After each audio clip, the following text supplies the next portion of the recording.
আবরাজ দাঁড়িয়ে বিশাল রাজপ্রাসাদের ন্যায় দেখতে বাড়িটার সামনে। গেট থেকে শুরু করে গার্ড দিয়ে পুরো বাড়িটা ঘিরে আছে।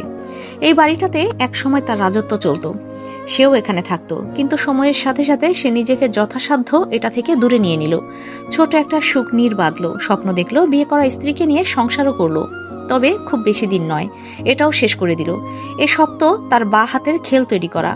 কিন্তু তার সন্তান, এটা সে কিভাবে মেনে নেবে, প্রশ্রয় দেবে? কখনো না। প্রয়োজনে আবারও আগের রূপে ফিরবে আবরাজ খান। তবুও সন্তান হত্যার বিচার সে নিজে করবে। গাড়ি থেকে নামার আগেই জন আবরাজের হাত ধরলো। এই প্রথম আবরাজের কোনো কাজে সে অমত পোষণ করলো, ভয় পেল, বাধা দিল, বলল, স্যার আর একবার ভাবুন। এখানে যাওয়া মানে আপনি আগের অবস্থানে ফিরে যাওয়া। প্রয়োজনে সেটাই হবে। কথাটা বলেই আবরাজ জনের হাত ছাড়িয়ে নিল। রোলস রয়েস কারটা থেকে নেমে সে গেটের দিকে এগিয়ে এলো। আস্তে আস্তে গায়ের ব্লেজারটা খুলতে শুরু করলো।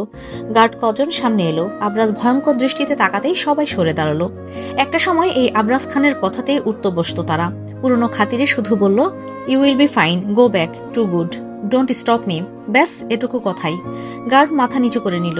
আবরাজ ব্লেজারটা হাতের ভাঁজে নিয়ে হাঁটা ধরলো বাড়ির ভেতরের উদ্দেশ্যে। গার্ড পেছন থেকে কাউকে কল দিল সাথে সাথে। বাড়ির ভেতরে রয়েছে 7 থেকে 8 জন সার্ভেন্ট। আবরাজকে দেখে সবাই হতভম্ব হয়ে একে অপরের দিকে চাওয়াচাওয়ি করে। সাথে সাথে সবাই দৌড়াদৌড়ি করে কিচেনের দিকে ছুটল। আবরাজ গিয়ে তুলতুলে নরম গদির সোফায় আয়েশ করে বসলো। সার্ভেন্ট সবাই ফিরে এলো, মনে হয় 2 মিনিটের মাথায়। সবার হাতে রয়েছে কিছু না কিছু।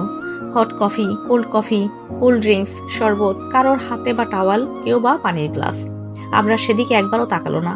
নিজের হাতের ফোনটায় দৃষ্টি স্থির রেখে জিজ্ঞাসা করলো, হোয়ার ইজ ট্রিনা?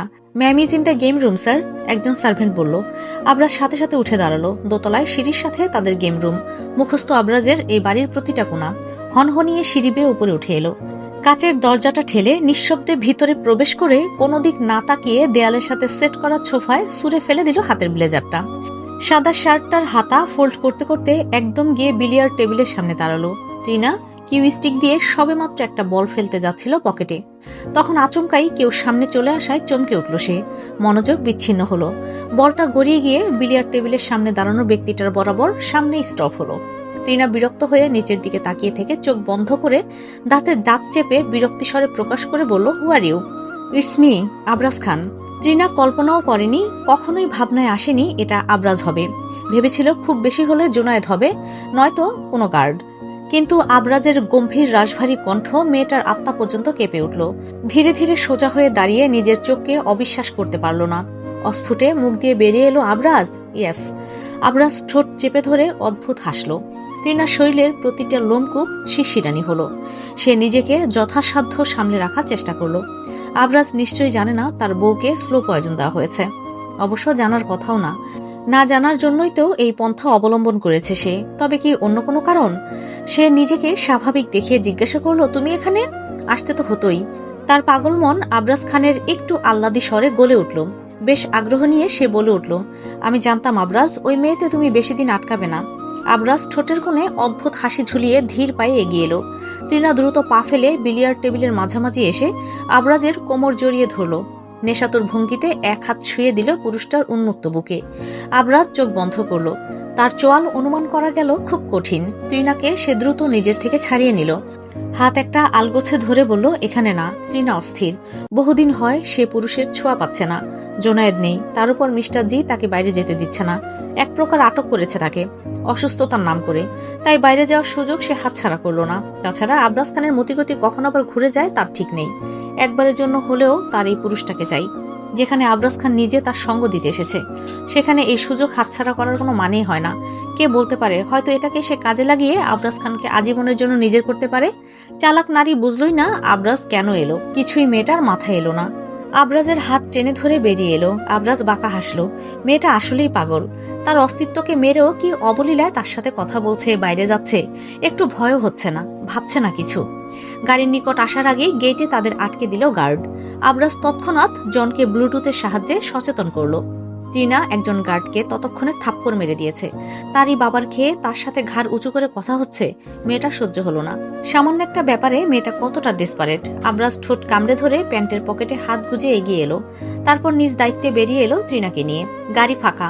ট্রিনা চোখ মুখ কুঁচকে বিরক্ত প্রকাশ করলো। আবরাজ ড্রাইভিং করবে, তাহলে তো গাড়িতে কিছু করা যাবে না, অপেক্ষা করতে হবে। টিনা অন্য সকল বিষয়ে অধৈর্য হলেও আবরাজ খানের জন্য সে ধৈর্য ধরে সব করতে রাজি। চুপচাপ বসে গেল গাড়িতে। আবরাজ গাড়ির চাবি ঘোরালো, চোখে কালো সানগ্লাসটা পরে স্টিয়ারিং ধরলো। আবরাজের প্রতিটা কাজে টিনা আকর্ষিত হয়। আবরাজ খানের প্রতি তার দুর্বলতা এটাই প্রমাণ করে সে এই পুরুষটার জন্য সব করতে পারে। ফিজার মন খারাপ, শরীর দুর্বল, তবুও সারাদিন অপেক্ষা করে আবরাজ একটা কল দেবে। মেয়েটা ঘুমালো না পর্যন্ত, যদি কল মিস হয়ে যায়। মেহেরিনও সাথেই আছে, চলে যাবে মেয়েটা। আজ সারাদিন বোনের সাথে ছিল সে।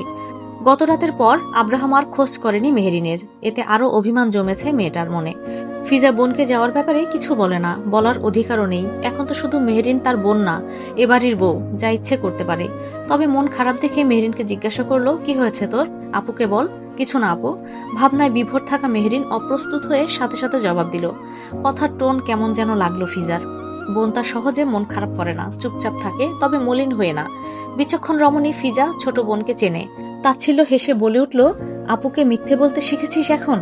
আপু, উনি আমায় মনের বিরুদ্ধে গিয়ে বিয়ে করেনি তো? জানো, একটু কিছু হলেই কেমন রাগ দেখায়। সহজ সরল তো মেহেরিন, একদম সাদাসিধা টাইপ। যেখানে ফিজা 4 বছর হাজবেন্ডের অবহেলা পেয়েও কখনো মুখ ফুটে কাউকে কিছুই বলেনি, সেখানে মেহেরিন বিয়ের 1 সপ্তাহের মধ্যে বোনের সাথে কত সুন্দর কথা বলছে। এমন সহজ সরল বোনের অসহায় কণ্ঠ ফিজার বুকে বিঁধল। বোনের মাথায় হাত বুলিয়ে দিয়ে বলল, তেমন কোনো ব্যাপার না, সব ঠিক হয়ে যাবে, চিন্তা করিস না। আব্রাহাম ভালো ছেলে। বোনকে তো বলে দিল, তবে সে নিজেও চিন্তিত হলো এ ব্যাপারে। সত্যিই ভাবার বিষয়, জোর করে বিয়ে করে এখন তারই বোনের সাথে রাগ দেখায়। সবেমাত্র হাত রেখেছিল পুরুষটার শক্ত পোক্ত লম্বা চওড়া লোমহীন বক্ষে। সাথে সাথে তীব্র যন্ত্রণায় উদর জর্জরিত হলো। চোখ দুটো বেশ বড় বড় আকৃতি ধারণ করলো। হেসকি উঠল একবার, পরপর 2-3 কদম পিছিয়ে গেল রমণী। অবাক হয়ে সামনের পুরুষটার দিকে তাকিয়ে নিজের বাঁ হাতটা চোখের সামনে ধরল। হতবিহল দুর্বল দৃষ্টিতে তাকিয়ে মেয়েটা। সামনের পুরুষটার চোখে মুখে আনন্দ। তার সন্তান হত্যার প্রতিশোধ নিতে সক্ষম সে মার্ডার করেছে। তবে আজকের মতো শান্তি বুকে কখনোই আসেনি। নিজের অস্তিত্ব দুনিয়া দেখার আগে তার থেকে কেড়ে নেওয়া হয়েছে। সে অনুভব করতে পারেনি, ছুতে পারেনি। ভাগ্যের জোরে অর্ধাঙ্গিনী বেঁচে গেল। তবুও সন্তান হত্যার প্রতিশোধের আগুন যে নেভার নয়, তার জীবন থেকে 4টা বছর নিয়ে নিল। প্রাণে মারতে চাইল, 1টা বছর কমায় রাখলো। ড্রাগসে স্মাগলিং, যত রকম বেআইনি কাজ তাকে দিয়ে সেরে নেওয়া হলো। যদিও এসব নিয়ে তার আক্ষেপ নেই কোনো, কিন্তু এত এত ছাড় দেওয়ার পরেও সে কি পেল? নিজের অস্তিত্বটা পর্যন্ত কেড়ে নিল, যা শুরু হওয়ার আগেই শেষ করে দিল। একটা ছোট্ট হার্টবিট হওয়া মাত্র দুমড়ে মুচড়ে নীরবে নিভিয়ে দেওয়া হলো। মায়ের মাতৃত্ব স্বাদ উপভোগ করার আগেই সমাপ্ত করে দিল। বাবা হওয়ার সংবাদটা সে পেল না, উপভোগ করতে পারল না, তার আগেই সব শেষ। একটা কোল খালি করে দিল। যাদের কষ্ট দিল তাদের তো কোনো দোষ নেই, তাহলে সে কি করে এটা মানবে? পাপ তো বহু করলো, এবার না হয় আরো একটু করে নেওয়া যাক। গার্ডকে ইশারা করে বলে উঠল, এর বডিটা এতটা টুকরো করবে, ঠিক যতটা টুকরো হলে ছুঁয়ে দেখা অসম্ভব, যেমনটা আমি পারিনি আমার সন্তানকে ছুতে। আবরাজ, কোথায় তুমি? ভয় করছে আমার, please don't game with me. Tina 2 হাতে নিজের কান চেপে ধরে চিৎকার করে বলছে, নেই কেউ এখানে। হ্যালুসিনেশন হচ্ছে এমন এক মানসিক অবস্থা যেখানে কেউ বাস্তবে না থাকা কিছু দেখে, শোনে, গন্ধ পায় বা অনুভব করে, যেটা কেবল তার নিজের মস্তিষ্কে ঘটে, কিন্তু অন্য কেউ সেটা অনুভব করতে পারে না। একটু আগে আবরাজ তাকে এখানে নিয়ে এসে কোথায় যেন চলে গেছে, অথচ টিনা নিজের রোগের বশবর্তী হয়ে এসব ভাবছে। টিনা শুনতে পাচ্ছে হঠাৎ কেউ যেন ফিসফিস করে বলছে, তুমি মূল্যহীন, নিজেকে শেষ করো। কোনো পুরুষালী সুর। টিনা পাগলের মতো এদিক ওদিক ছুটে বেড়াচ্ছে। এটা ঘটে যখন মস্তিষ্কের সেন্সরি প্রসেসিং এলাকা যা দেখে, শোনে, ছোঁয়ার অনুভব করে অতিরিক্ত উত্তেজিত বা ভুলভাবে সক্রিয় হয়। যেমন টিনা একটু আগে কল্পনা করেছে আবরাজ তাকে মেরে ফেলতে চাইছে, ছুরি দিয়ে আঘাত করেছে। আসলে কিন্তু আবরাজ ঘটনাটা ঘটিয়েছে, শুধু তার সাথে নয়, এটা টিনা নিজের সাথে কল্পনা করে হ্যালোসিনেশন করছে। আতঙ্ক, অবসাদ, সন্দেহ, রাগে মেয়েটার বাস্তবতা খুঁজে পাচ্ছে না। অসুস্থতার জন্য আরো বিগড়ে গিয়েছে পরিস্থিতি। যেহেতু ত্রিনার মানসিক সমস্যা আছে, সে আগে পাপ অন্যায় করেছে, এখন সে নিজেই হ্যালোসিনেশনের শিকার হয়ে মনে করছে তার শাস্তি হচ্ছে। ঘরটা অন্ধকার, জানালার পর্দা বাতাসে হালকা দুলছে। টিকটিকির ডাকে এক অদ্ভুত থমথমে নিস্তব্ধতা ছড়িয়ে পড়ছে ঘরে। সবসময় সুন্দর করে মাস্কারা লাগিয়ে আর্ট করে রাখা চোখ লাল হয়ে খুব বিশ্রী লাগছে। সদা সর্বদা নিজের ঠোঁটগুলোকে লিপস্টিকে রাঙিয়ে রঙিন সুন্দর আকর্ষণীয় করে রাখা ঠোঁটের অবস্থা করুন। লিপস্টিক এবড়ো থেবড়ো হয়ে শুকিয়ে গেছে। সিল্কি সোজা কোমর সমান লম্বা চুল এলোমেলো, যেই কপালের দিকের ছোট ছোট বেবি কাট করা চুলগুলো দিয়ে সে নিজের সৌন্দর্য বাড়িয়েছিল, পুরুষদের অ্যাটেনশন নিয়ে নিত। সেই সুন্দর লোভনীয় চুল ঘামে ভিজে কপালে লেপ্টে আছে। সুন্দরী রমণী, বাবার প্রিন্সেস। টাকা পয়সা কোনো অর্থাভাব নেই। বাবার বিশাল সম্পত্তির একমাত্র উত্তরাধিকারীর খুব করুণ অবস্থা। কাঁদতে কাঁদতে মেয়েটা নিচে হাঁটু গেড়ে বসে গিয়েছে। নিশ্চয়ই মিস্টার জি এমন অবস্থা সহ্য করতে পারতেন না এখানে উপস্থিত থাকলে।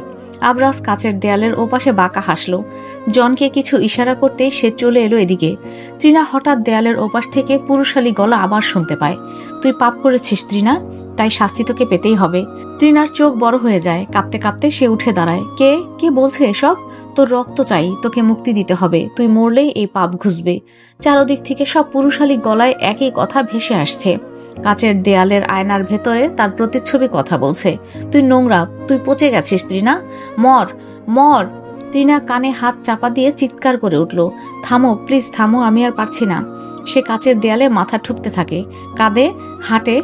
দরজা বন্ধ, জানালাও বন্ধ, তবু সেই গলা থামে না। শেষমেশ পাশ থেকে রক্তমাখা ছুরি তুলে নেয়, যেটা দিয়ে আবরাজ তাকে আঘাত করেছে।